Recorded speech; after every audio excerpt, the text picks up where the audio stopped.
of gender. We also have the Inspector General of Police, Mr. Douglas Kanja, and his two deputies, DIG Masengeli and DIG Lagat, as well as the Director of Criminal Investigations and senior officials within the executive, particularly from the Ministry of Interior and National Administration.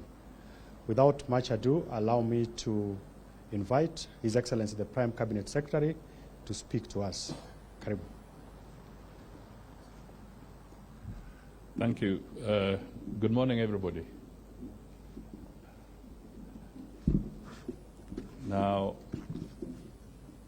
as we come to the close of the year, I think it's important that we have an opportunity to have a broad overview of what the year was like. And today we would like to focus on matters that deal with security, because this is really the lifeline of all that we do as a nation.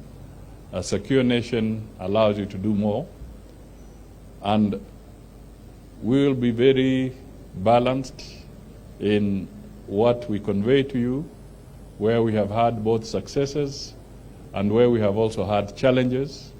We shall be able to communicate so that together as a nation we can assure all the citizens that who are not here that nothing is left to chance, and the security teams are fully alert and they continue working every hour of the day. So today's statement, which is fairly elaborate, will be focusing on the security assurance for the festive season, but we also want to give you an overview of the broad security situation in the country. I will read through it. It's elaborate, but it will be shared with you, both in hard copy and also in soft copy, so that when you get to the newsrooms, you can also have ample time to acclimatize yourselves with the content of that statement. Therefore, I read. And thank you for coming, by the way. Thank you for being here. As we approach the festive season and prepare for the opportunities and challenges of the coming year, the Ministry of Interior and National Administration wishes to reaffirm our commitment to ensuring the safety and security of all Kenyans and residents within our borders. The government upholds the rule of law and ensures that any criminal acts are dealt with firmly and in accordance with the law. This underscores our unwavering commitment to uphold the Constitution and protect the rights of all. To foster a culture of security, we call upon citizens to partner with law enforcement agencies, reporting criminal activities and suspicious behavior, and providing information to local authorities so that we can make a significant difference in building a safer society. The events surrounding the protests in mid-2024 remind us of the delicate balance between the right to peaceful assembly and the need to maintain public order. While it began as a lawful exercise of democratic rights, criminal elements infiltrated and disrupted the peaceful fabric of our nation. Though the majority of demonstrators sought to express their views lawfully, regrettably, criminal elements exploited the situation, leading to the tragic loss of life, a compromise of public safety, and the endangering of key national institutions, including Parliament and the Supreme Court. Our security services' response to the demonstrations aimed to restore peace and order. We deeply regret the loss of lives and injuries sustained during this period, both among civilians and security personnel. These losses are a solemn reminder of the collective need for vigilance and restraint.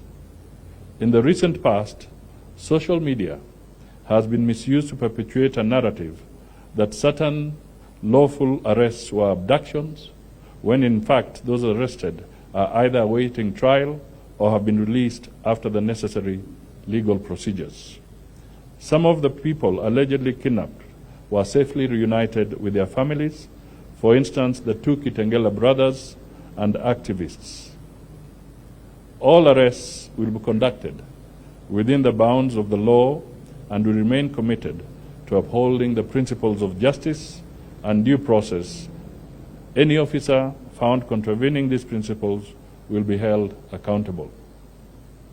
On matters security, there is a decrease in general crime, including offenses such as robbery, break-ins, stock theft, vehicle thefts, dangerous drugs, traffic offenses, and corruption cases. However, there are increased incidences of vandalism targeting electric power transmission infrastructure, resulting in power disruptions, affecting service delivery, and thus causing economic loss. A total of 114 cases were reported across the country, and 81 cases are in court, and 33 are under investigation. Let me delve a little bit into some of the highlighted crimes. Let me start with cattle rustling. The focus on the North Rift counties involving National Police and the Kenya Defence Forces has seen a 62% decrease in cattle rustling cases in Baringo, Turkana, Samburu, Elgeyo Marakwet, West Pokot, Marsabit, Laikipia, Isiolo, and Meru counties, where certain areas were earlier gazetted as disturbed and dangerous. These successes can be attributed to the coordinated multi-agency operation Maliza Uhalifu in the North Rift. Relatedly, 250 suspects, including 14 political leaders, were arrested and processed during the same period. The multi-agency operation updates as of 17th December 2024 indicate that 240 firearms were surrendered, while 14,598 cows were recovered. Unfortunately, 179 civilians were killed and 4 officers lost their lives. Following the resultant peace in the once volatile area, the government has completed rebuilding 11 primary schools. 5 others are under rehabilitation, while we project to rehabilitate 9 more for use during the first term of next year. Currently, the elephant in the room in the security sector is the worrying trend of emerging cases of femicide, which have brought to fore the underlying and ongoing violations of the rights of women in particular. The country has recorded a total of 7,107 sexual and gender-based cases, gender-based violence cases, from September 2023 to date. Nairobi County recorded the highest number of SGBV cases, while Samburu and Mandera counties had the lowest incidence. There are 100 murders of women from August to November 2024. So far, the Directorate of Criminal Investigations has completed investigations on these, and the majority are pending before court. The Inspector General of Police has formed a specialized missing persons unit domiciled at the DCI Homicide Unit to deal with cases of femicide. In addition, His Excellency the President William Ruto, on Tuesday, 17th of December, 2024, that is earlier this week, directed the formation of a presidential working group on femicide. The team, to be gazetted soon, is expected to deliver actionable proposals and address femicide issues within 90 days of its creation, so that there can be a structured approach based on their recommendations. On road accidents, the country has recorded an increase in serious injury due to road traffic accidents, rising by about 11% since 2023. There has, however, been a decrease in fatalities among drivers, passengers, pillion passengers, those are the ones who ride at the back of a motorcycle, and motorcyclists by 5.85%, 10%, 9%, and 10.05% respectively. The month of December normally records the highest number of fatalities.